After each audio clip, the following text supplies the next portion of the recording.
Hello, my name is Courtney Fay, and I live in Rochester, New York. As a white American, it is incumbent upon me to speak to my fellow white Americans.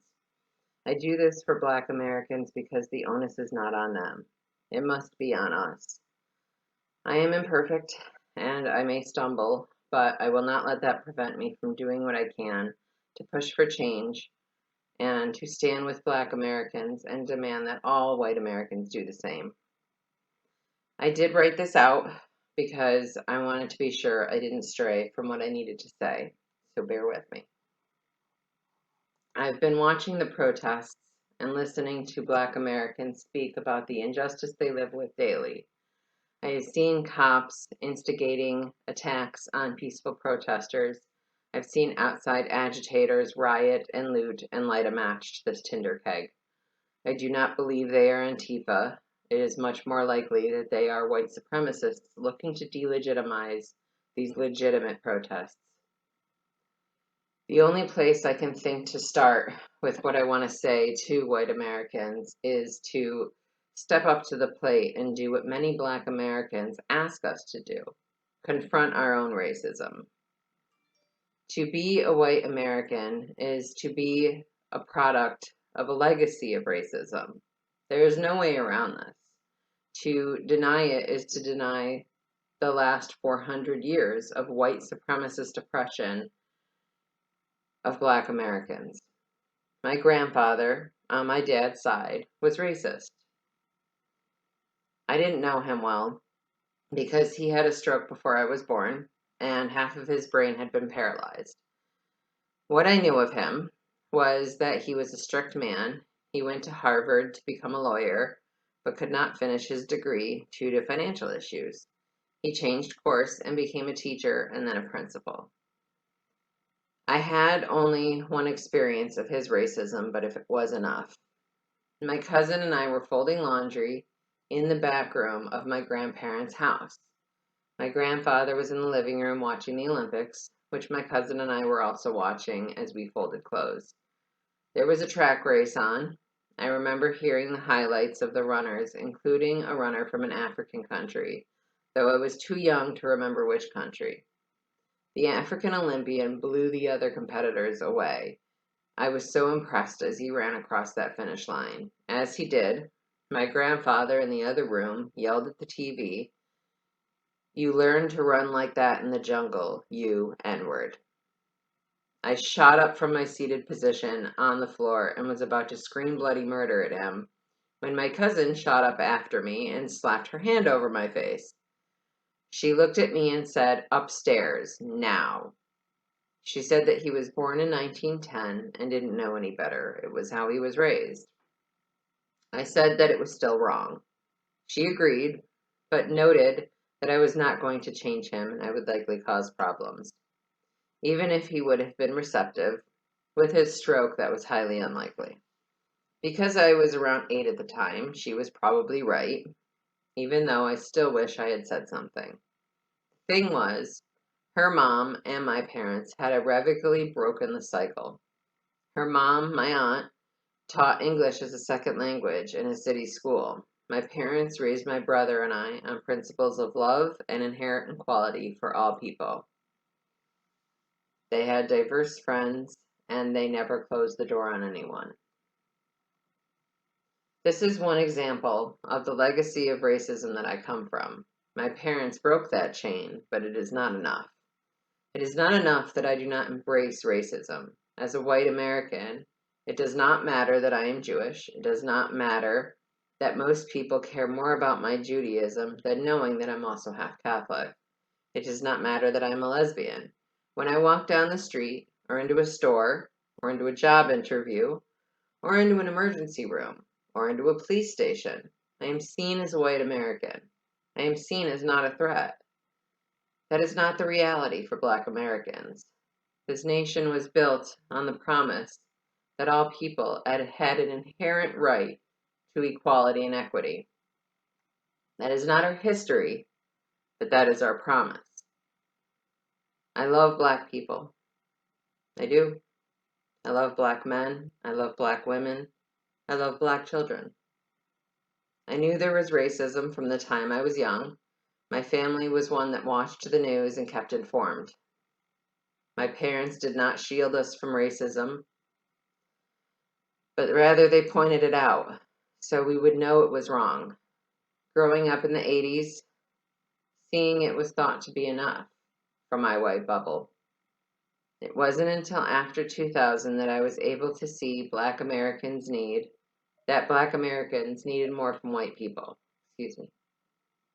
They needed more from us than for us to call them our friends and to know that they are, I'm sorry.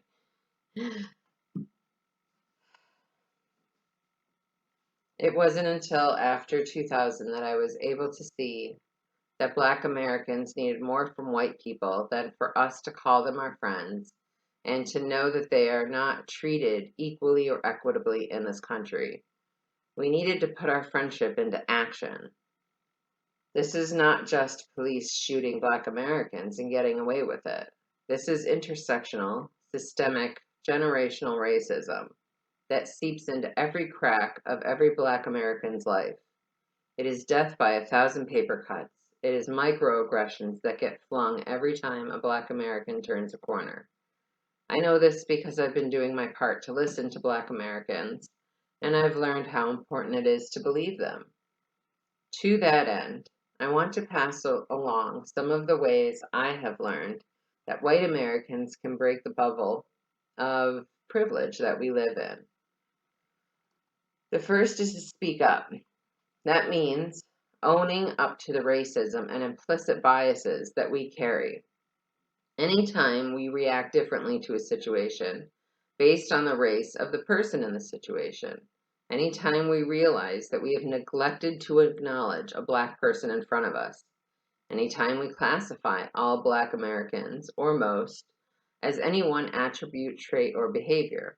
All white Americans are not one thing, but for some reason it is not a problem to put this on Black Americans. It's gaslighting. To let it go in any situation, because one situation turns into 400 years of situations, is untenable. We must say these things out loud. Own up to them in front of other white Americans and call out those prejudices in our family, with our friends, and our colleagues.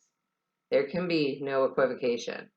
For 400 years, Black Americans have been told that they just need to be patient, act right, don't be too loud, don't agitate anyone, just be good enough and maybe you'll live. That would never be put on a white American. In having conversations with fellow white Americans, it will be difficult. There will be tension, there will be pushback and gaslighting, and there will feel an urgency to compromise, to back down. This cannot be tolerated. We must also educate ourselves about Black American experiences and stories and narratives. There are a plethora of amazing Black Americans to learn from and to learn about. Excellent books, news outlets, journalists, activists, and organizations. When you are a white American, you have to go out of your way to hear Black stories because they are not the default in your bubble. Pick a movie or TV show to watch. Pick a book to read. How often is the default of what you see primarily white people's stories? In order to hear and see Black American voices and people, you must make the choice to seek those stories out, to read, to listen, and to care about understanding as best as you can what their experiences are in this country. The good news is that once you do that, you widen your bubble. It's the best thing you'll ever do. I think it is excellent to be vocal on social media, to share and promote Black American voices, and to care from the comfort of our homes. I also believe that being an ally means we must do more than talk. We must listen and heed the urgency of white Americans, for white Americans to support Black Americans and protect them from white supremacy in this country. It has undeniably infiltrated our police departments. Below are some lists that I ask white Americans, and I say below because it's in what I wrote. I'm going to post this on my blog as well, which is imagerotated.com. This will have all the links to everything that I'm suggesting people start looking at so that you can quickly access those things and look them up. I put together some lists of ways to support Black Americans in action.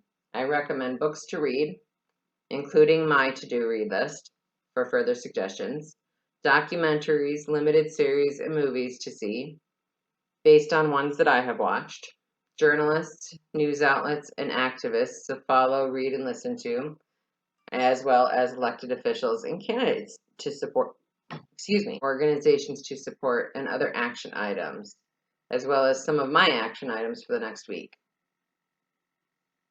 These are not by any means exhaustive lists. These are just some of the Black American voices, stories, and people whom I respect and appreciate. I find worth in what they have to say. I see them and I hear them. I believe what they have to say is worth knowing and is worth sharing with the world. My view is still limited, and that enables implicit bias. I look forward to expanding these lists, and there are many I did not include because I am simply trying to help offer some useful suggestions and resources. I want to help as many white Americans as possible get started on being allies in action for Black Americans. So with that, I'm going to read these lists to you here, and I hope that you will visit my blog and click on some of the links and go look these resources up. You can also just go seek out Black journalists and activists and elected officials and follow them on social media, and they will give you really good lists. They will start telling you great books to read, and try them out. You may find that you learn a lot you did not know. The books to read, and these are books that I have read or am currently reading. Just a few.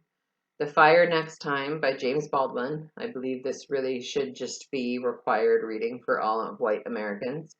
Anything by James Baldwin would be excellent. He is prophetic, prolific, and just phenomenal. Uncle Tom's Cabin by Harriet Beecher Stowe. You should have read this in high school, but if you did not, read it now. The Truths We Hold, An American Journey by Kamala Harris. A couple of fiction novels, Kindred by Octavia Butler and The Color Purple by Alice Walker. I know this is a very random list, and I'm sure there are at least some Black Americans who may watch this and say, where did she get that list from? These are just the ones I've read. The Fire Next Time I'm currently reading. On my to-read list are Becoming by Michelle Obama, The Hate You Give by Angie Thomas, Between the World and Me by Ta-Nehisi Coates, The Light of Truth, Writings of an Anti-Lynching Crusader by Ida B. Wells Barnett. And I look forward to expanding that list. Oh, no, I have more on here. The 1619 Project by Nikole Hannah-Jones. That was actually by the New York Times, so it's not a full book, and there's a lot of visual parts to it and essays. So that's one that you can kind of chunk out, but it's very important because 1619 to 2020, that's 400 years. And 1619 was when we believe the first ship came here with abducted, imprisoned Black African men, women, and children who were put in chains, forced at gunpoint to be brought here, auctioned off, and put into slavery. And if we don't understand where that started and when that started, then we're going to have trouble understanding the rest of the history that got us to here. So that is going to be incredibly important for all of us to read and understand. Moving Forward is the last one on my list. I already bought the book, so it's in my Kindle. Moving Forward, A Story of Hope, Hard Work, and the Promise of America by Karine Jean-Pierre. So, documentaries, limited series, and movies to see. I have watched all of these, which is why I'm recommending them. 13th, incredible. It's on Netflix. It's a Netflix original. Very important. I Am Not Your Negro. This is just should also be required viewing for every American so that you can understand how to not treat Black people in this country. When They See Us, it's a mini series, a limited series. Please watch it. If Beale Street Could Talk. This is a book by James Baldwin that was made into a movie, so probably read the book first and then see the movie if you can. My niece wanted to watch the movie, so I did not read the book first. Girl Rising. That is not as much the history of Black racism in this country, but it does show Black lives being oppressed and specifically girls being oppressed around the world. And I think that that's important because it affects Black girls in America. So that's why I included it. Now, I do have a list of journalists and news outlets and activists to follow, read, and listen to.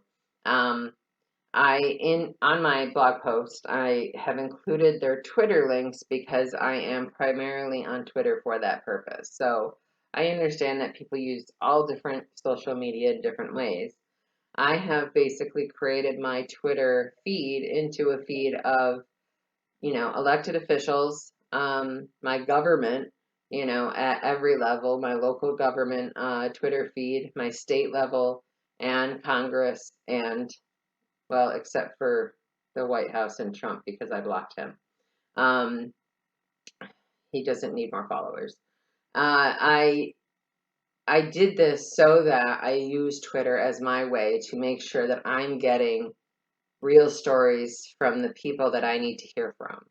And that's what this list is kind of about. It's not exhaustive. I just went to get, a list of people who I really value the voices of.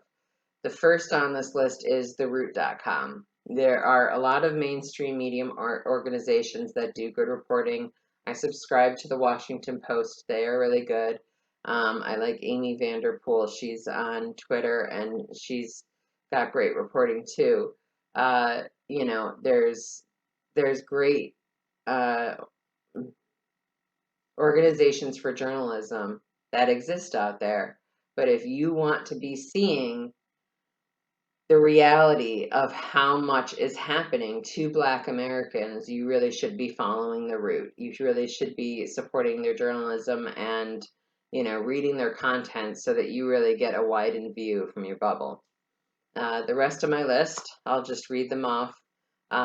Like I said, they are journalists and they are activists. So Joyanne Reed, she's on MSNBC. Nicole Hannah-Jones with the New York Times. Karine Jean-Pierre, Maya Wiley, Brees Newman-Bass, Imani Gandhi, Colin Kaepernick, Tarana Burke, April Rain, Michael Harriot, Soledad O'Brien, Matthew Cherry, Kristen Clark, Jason Reynolds, Bernice King, Jason Overstreet, Reverend Cornell William Brooks, Ava DuVernay, Charles Pierce, and Mari Copeny.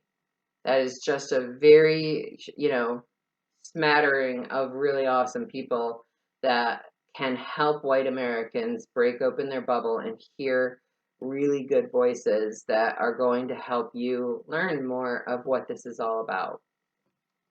These are some elected officials and candidates for office who I support, and I hope you'll take a look at maybe following them on Twitter, seeing what issues they are working on, and really start to understand that our representatives in office need to accurately represent all of the constituents and all the citizens.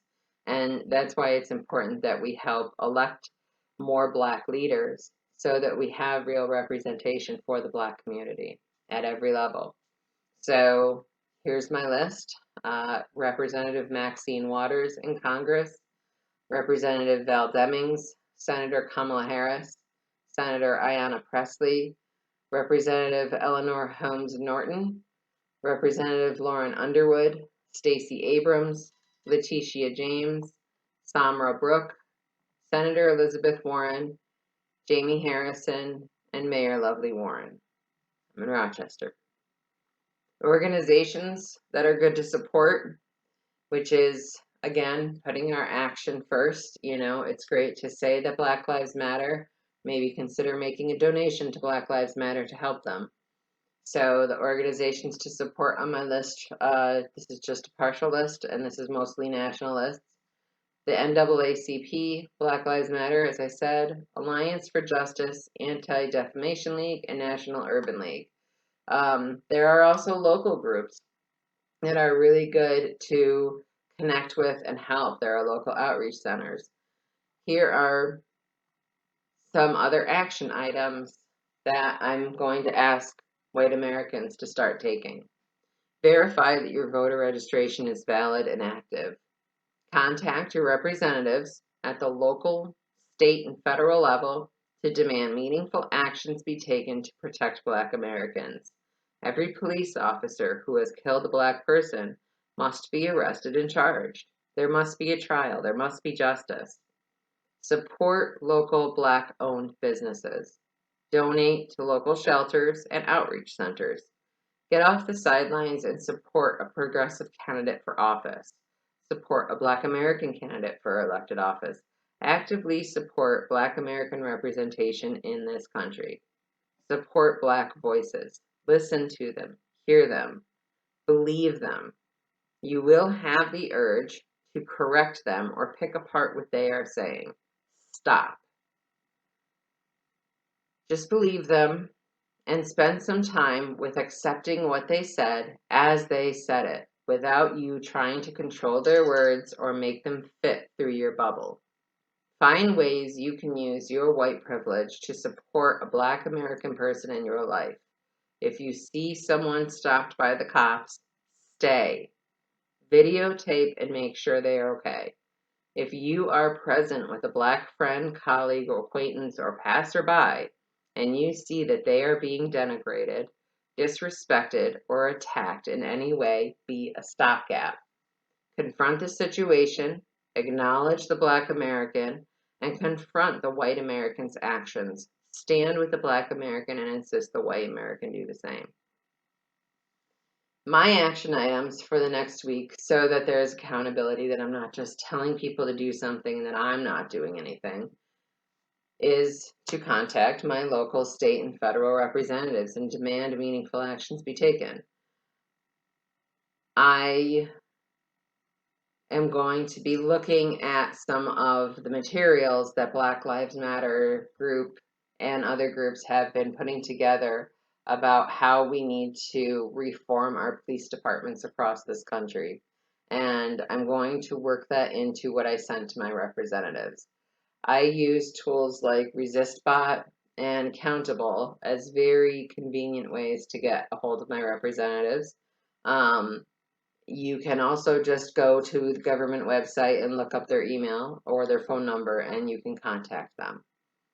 I'm going to spend some time volunteering for my favorite campaign right now, which is Samra Brooks' campaign for state senate. I am connected with Joe Biden's campaign already and just awaiting orders to volunteer for them. And I do plan on doing some swing left campaigning for other districts, as much as we need to make sure that we can help elect progressive representatives and diverse representatives and Black representatives. We also need to get out the white supremacist representatives. We need to vote out the racists. We need Mitch McConnell gone. We need Trump gone.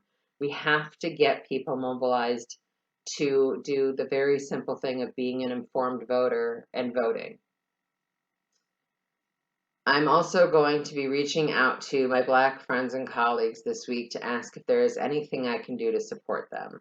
If they think I can help in any way, I want to know so that I can.